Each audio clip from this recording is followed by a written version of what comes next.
Watching the mighty men play the grand final. It's the Australian. Welcome Blues fans, and we've got ourselves back on the track well and truly against the Bombers on the weekend. Made up for that draw earlier in the season, that's a fact. A nice 12-goal victory over the Essendon team. And where do we start? Highlights, Eddie Betts' 8 goals. Juddy's absolute ripper around the ground with all those possessions. Or of course, Taylor Walker's mark of the season. Looks like he might have grabbed it there, the big fella. With only 7 points between the two teams at half-time, the scoreboard showed that it was a fairly tight tussle and it could go either way. But sitting back there and looking at the game, you could see that Essendon, they were undermanned, they didn't have the power to keep it going. And the Blues, we just rolled over them in the last 2 quarters, got ourselves that valuable 4 points and kept ourselves up there in the final 4. But still a few games to go in the season. It's definitely not over, make no doubt about that. For some teams though, the season is well and truly over, and for some coaches. Neil Craig at the Adelaide Crows, he's gone, he's fallen on his own sword and bitten the bullet after the poor season of the Crows.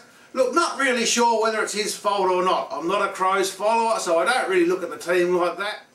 Do have a little bit of inside mail from some of my friends who are involved in the footy up there in Adelaide. Thing is, the players like him, the club likes him, his coaching plan, his vision for the future, it's all working, they're all satisfied with it, but he's not getting the results on the field. And the Adelaide footballing fans, they really expect a lot of success. It's part of that 2-team mentality. It's so closed, it's so tight, they don't even realise there's 15 other teams in the AFL. In which case, there's so much focus on the Adelaide team and the Port team that sometimes the reality gets lost up with the intense intentions. And the intention of the clubs is lost with the expectations of what they think they should be able to get in a 2-team town. There's 17 teams in the AFL.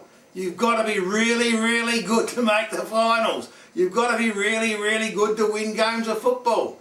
But to maintain that momentum throughout a season, a lot of teams can't maintain it because they aren't quite good enough. A vital win there for the Sydney Swans over the Bulldogs too, kept themselves well and truly in the hunt.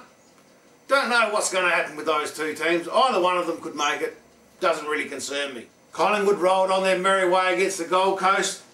Everyone's talking a Gold Coast revival in the next couple of seasons. Look, I don't know. A lot of good quality players they've picked up in the draft. Still, then again, maybe they will, maybe they won't. I don't really care. It's all about 2011 for me at the minute, and the Mighty Blues are just travelling along quite nicely. A lot of people are saying it's Collingwood's grand final and how much are they going to win it by. Well, let me tell you one thing. If there's one thing Carlton Footy Club are good at, that's breaking Collingwood fans' hearts. So go you Blues in September!